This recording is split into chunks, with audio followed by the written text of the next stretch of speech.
Hello again, this is William Lee back with my series on the Magic Mountain and its and life in Davos, Switzerland, and in a sanatorium, tuberculosis sanatorium. So I'm standing now at Sanatorium Schatzalp, which is now a hotel, and this is out front, beautiful mountain landscape. Let me see if I can show you Jakobshorn. I'm not very good at this yet. So where I am now is currently it's called the Snow Beach, but back in the sanatorium days it was called the Wandelweg or the Wandelhalle. And then as now you had wicker chairs that people could come and sit in and socialize, and this was not a place to come out and do the Liegekur, the rest cure. This was someplace you could go in between the time that you spent in a Liegehalle or on your own balcony doing the rest cure. So there are lots of really nice photos of people sitting out on the, or strolling on the Wandelgang. And I stupidly didn't bring any of them down with me, so we'll save those for another time. So I'm walking, back in the sanatorium days, you would not have had Liegestühle, or the lounge chairs that the patients sat in, but we have them here now, available for anyone who comes up from town or any hotel guest who wants to just sit out and enjoy either a misty day like today or a sunny day. Yesterday it was bright sunshine here and 21 or 22 degrees. Today, as I mentioned previously, the mountain weather is so changeable. It's not cold, it's not snowing, but much different from just 24 hours ago. So today we're talking about the first section of chapter 2. So the Magic Mountain is divided into large chapters, and each chapter is subdivided into sections, and each section has its own title. And the title this time in the John Wood's translation is Baptismal Bowl / Grandfather in His Two Forms. And this is a chapter that actually takes place not at Schatzalp, not in Davos. It's a return to Hans Castorp's childhood and what his sort of what were the things that formed him as a child. And as I said in the first episode, my series is not really about the book in the sense of being an analysis per se or a review, but I think there's enough material in this chapter that's set outside Schatzalp, that's set in Hamburg, that relates to the sanatorium experience, that I'm going to cover this chapter anyway. So in this chapter, we find out that Hans Castorp is an orphan and that he's been sort of shuttled from relative to relative. As a very young boy, he was 7 or 8 when both of his parents died. His mother died in childbirth. His father died sort of a broken heart, but also technically of pneumonia. And then he goes to live with his grandfather, and then his grandfather dies of pneumonia.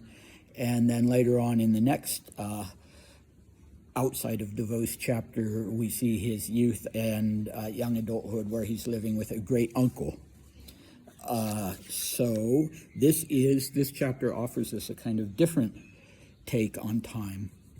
The philosophy and the subjective experience of time are omnipresent in the book. And in this chapter, we're not talking about time in its mystical sense, although it could have that aspect, but time in a generational sense, and being rooted in a specific past, in a specific family past and family circumstances. So Castorp comes from a wealthy bourgeois merchant family from the north of Germany, from Hamburg, and Thomas Mann also came from a wealthy bourgeois merchant family, and you can read a sort of autobiographical account of that life in his novel Buddenbrooks. which preceded the Magic Mountain. So that idea of generational continuity or discontinuity is actually very important, not to just to the Magic Mountain, but to what the sort of atmosphere in a place like Schatzau. So Hans Castorp was his parents' only children. The baby that his mother died giving birth to didn't survive. And so he is the last living link in the Castorp family. We're not told about any Castorp uncles or aunts or anything like that. Just the grandfather, who takes on this little 7-year-old boy. And so as an adult, Mann never brings it up, but Hans Castorp must have been aware that the fact that he was the last Castorp.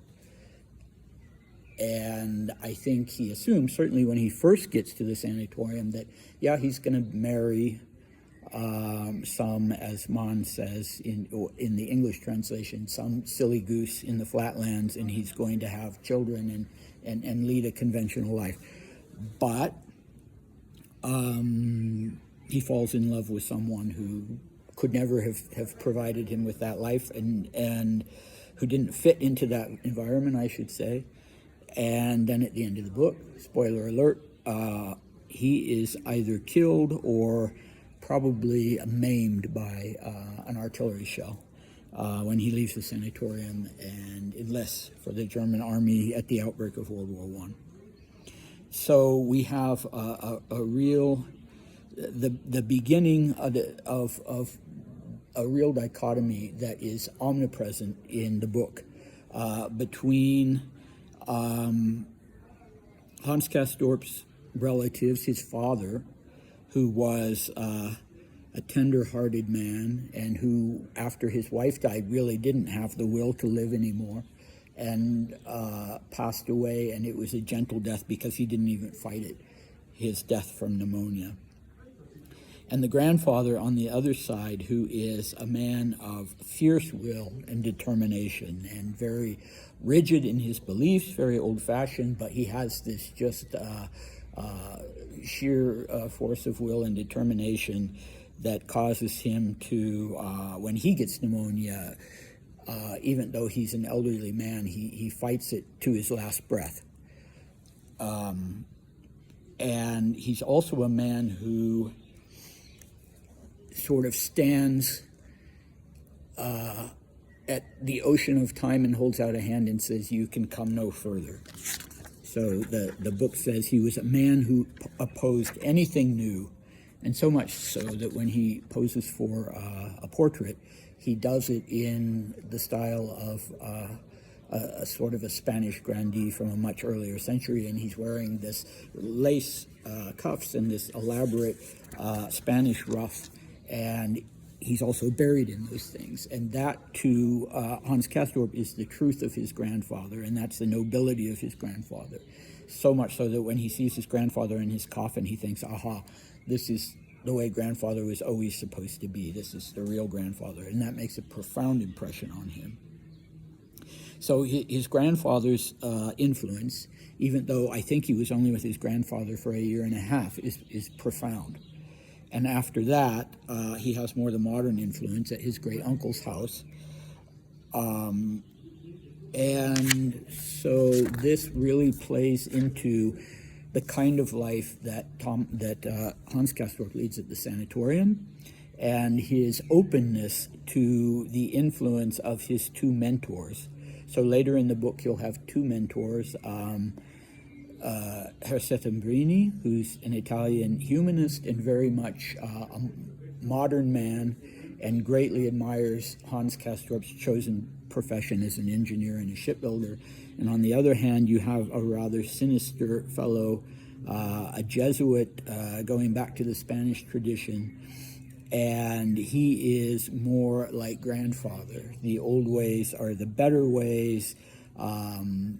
He will justify the Inquisition and things like that. And Hans Castorp, in his sort of double nature, on the one hand, as a young man and an engineer who's very excited about the new navigation construction to allow better navigation on the Elbe River and various things like this. And on the other hand, the young man who still is really fixated on the idea of his grandfather, so much so that while he's in the sanatorium, he starts to rest his chin on his shirt, just like his grandfather used to do. Okay, so my thoughts on this in relation to Sanatorium is that one of the reasons that Hans ends up staying for 7 years is because of this inner conflict. It's an inner conflict that he's not going to be able to advance in his life until he resolves it, because it cuts to the very core of who he actually is as a person. His views of death. I mean, on the one hand, when he's contemplating as a 7-year-old his grandfather in his coffin, he's thinking of the nobility and beauty of death, but also he sees a fly land on grandfather and he realizes grandfather is starting to stink, and so he contrasts the idea of beauty and indecency. And here in a place like Schatzalp, you were surrounded by beauty, but you also had the idea of death, and you could look at it in a romantic way, but if you were directly exposed to it, if you yourself were sitting at a deathbed, you might not see it that way. I wouldn't, maybe you wouldn't say, oh, it's indecent, but there's nothing romantic about it. Anyone who's experienced that, there's nothing romantic about it. And I've had that experience of sitting at someone's deathbed over the course of several days, and I couldn't see anything, I'm sorry to say, ennobling or,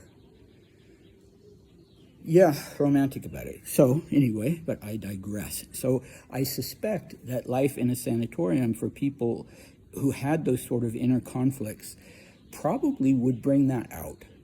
It would bring it to the surface. So I'm guessing that Hans Castorp's reaction to life in a sanatorium wouldn't necessarily be an unusual one. If you had a really fundamental identity crisis like that, it probably would bring that out. And patients would, they would have to ask, well, who am I? I was one thing, and now I'm this. I'm kind of in a limbo state and sort of, taking on what in modern terms you would call the sick role. And what do I do then when I leave? And when I return to the world, do I go back to being what I was before? In Hans's case, a shipbuilder, or do I need a completely new identity? So digressing just a little bit about the idea of family, which is really important to Hans Castorp, to be a proper bourgeois young man who shows his good breeding. So at Schatzalp and at most of the private Davos sanatoriums, people tended to be quite affluent, and at Schatzalp especially on steroids. I mean, more so even in the Wald sanatorium where Thomas Mann was. Schatzalp was the most luxurious and the most prestigious, and people here, you had royalty, you had grandchildren of Queen Victoria's, you had Dmitri, of course, who was a Russian Grand Duke and a cousin of the Tsar, and you had lots of people. In one of his other books, Felix Kroll, Confidence Man, Thomas Mann, talks about different degrees of social status. So you could come from a good family, like he himself did, or you could come from family, and family is the really exclusive, the titled nobility, the old money, and you had both of those categories here. In fact, both of those two categories together made up the vast majority of patients who were here. There were some patients from time to time that did not come from that sort of affluent background, and in one case, the Dr. Maurer let a man who had been liberated from a concentration camp at the end of the war and let him stay on here for quite a while. But by and large, when I peruse the guest lists, and I'm looking up the names to see if I can find people who were well known for something or other, I can find out how old they were when they passed away, or so on and so forth. I very often find not individuals, but I find families that were kind of in three categories. So noble, titled nobility, intellectual sort of dynasties, and business or merchant dynasties.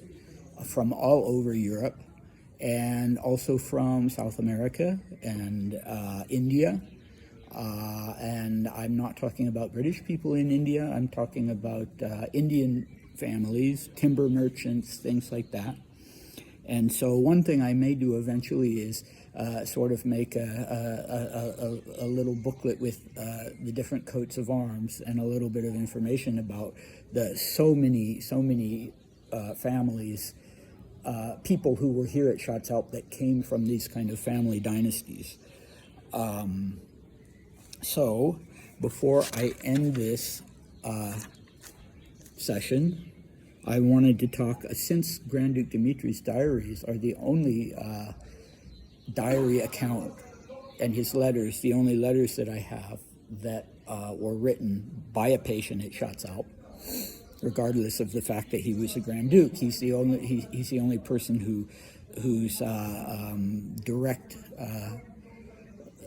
writings about his life at Schatzalp I have, that he was writing at the time he was here, not afterwards, because he died while he was here. So there are some interesting parallels between him and Hans Castorp. They were both orphans. They both lost their mother in childbirth. In Dimitri's case, he was the baby. He survived.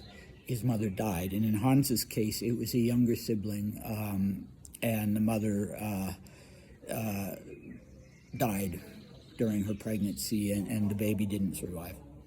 So, and they both, and Dimitri's father was banished for a while from Russia because he defied the Tsar's will to marry a divorced commoner. So in that sense, Dimitri was a double orphan, and like Hans Castorp, he and his sister were sent from one relative's household to another. And both of them also were sort of staring down this idea of extinction, even if neither of them either talk about it, either Dimitri directly or Hans Castorp, Thomas Mann writing on behalf of Hans Castorp. So Dimitri had one child, so he wasn't going, we aren't talking about genetic extinction, but he was the penultimate Grand Duke. So he died in 1942, and when he died, there was only one Grand Duke left, Grand Duke André. And so that was then an extinct category of human being when Grand Duke André died. So both of them, you know, even if not consciously, would have had a certain amount of awareness of that, and maybe that made their experience at Schatzalp a little more equivocal, and the idea of, well, is this the stopping place for me? Is this sort of the end of the line? And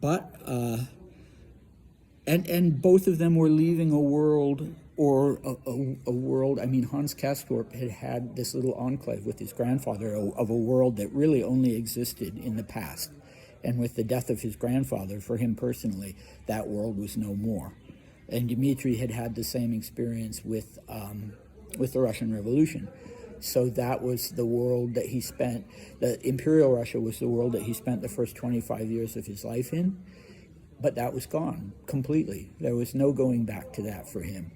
He'd been in exile, so he left Russia when he was 26. He died when he was 25.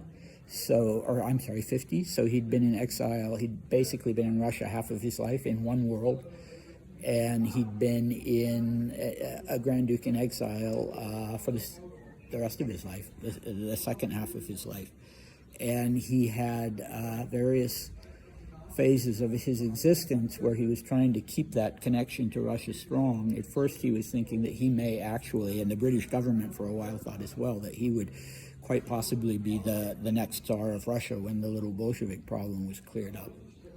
And then later, he ceded that position of emperor in exile to a cousin, but he became very politically active in emigre politics in Paris, basically, and in France, basically up to the time that he left for the Sanatorium.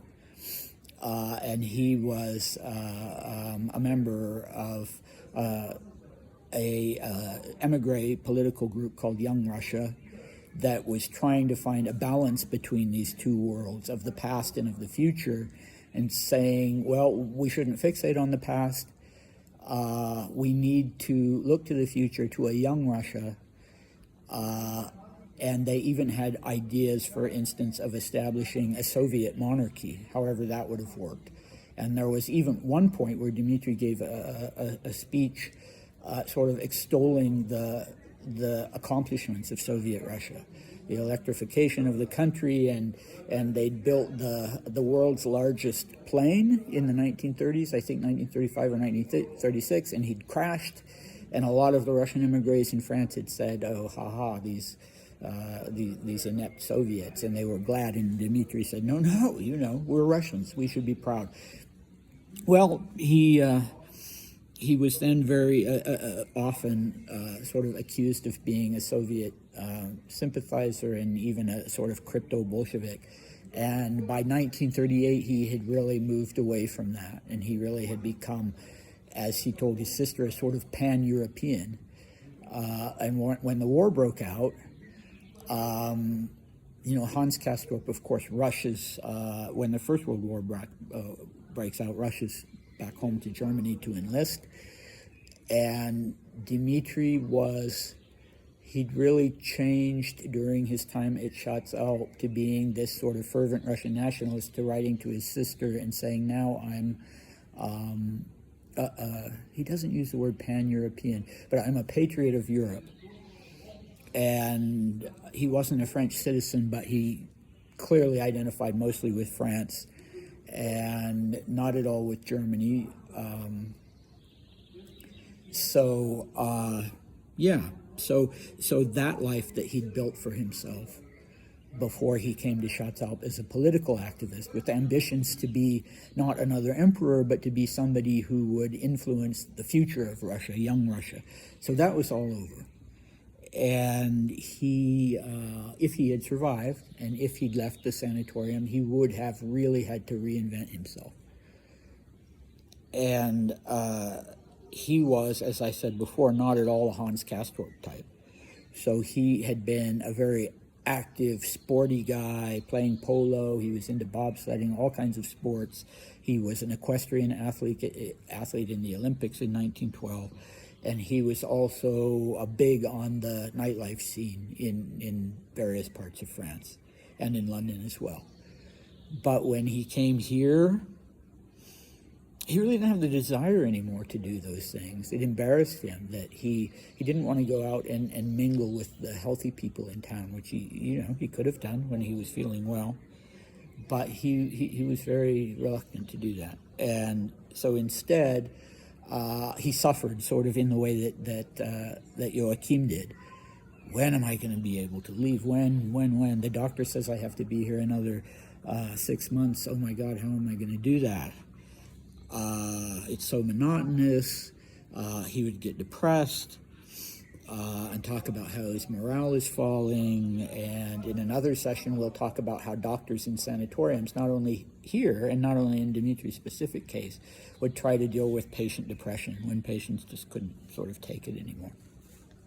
So in closing, I have one more mention. I've mentioned in the past this fantastic book called The Plague in Eye by Betty McDonald, who was an American author of humorous books.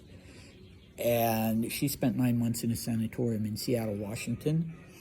And it was a public sanatorium. She never had a private room. And one of her roommates was a very young Japanese woman. There was and is a large Asian community in Seattle.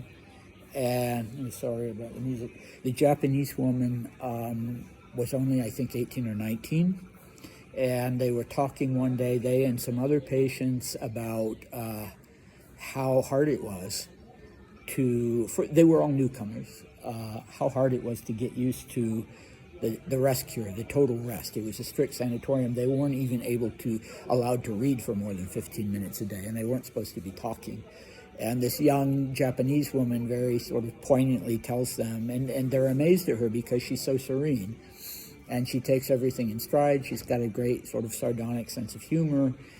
And they ask her, how do you do it? And she says, well, I think if you're going to have tuberculosis, it's helpful to be Japanese, because she thought about her own upbringing, and she was able to bring the sort of peace and balance that she had in her upbringing, whether that was actually Japanese or that was just her own family. And I think that's something, that I like to think about. So how did people's background, we know Hans Castor's background, we know Dimitri's background, how did their background and personalities equip them to adjust or not to adjust to life in a sanatorium? So that is all for today. No, it's not. I have a book that I brought from the Shots Outpatients Library. And here is the book plate. And I find this book particularly interesting. It's an English language book, The Queen of counterpart. And it was a Geschenk von Frau Baronin Goldschmidt. She was from London. And I know there were Goldschmidts intermarried with the Rothschilds family. I don't know if she was one of them, but the Goldschmidt Rothschilds did have this title of Baron, Baroness. So, and she's on the guest list. I should have written down what year. So this was from 1902, and I think she was here in 1904 and 1905, and she donated a couple of books as gifts. And I love it when I find those in the Shots Up Library, because I learn a little bit about the people from the guest list, and I know how long they were here, and it just makes it a little more living. And this music is absolutely horrible. It doesn't suit the atmosphere of the place at all. But that's okay, because I've come to the end, and I will see you next time. Thank you for watching. Bye.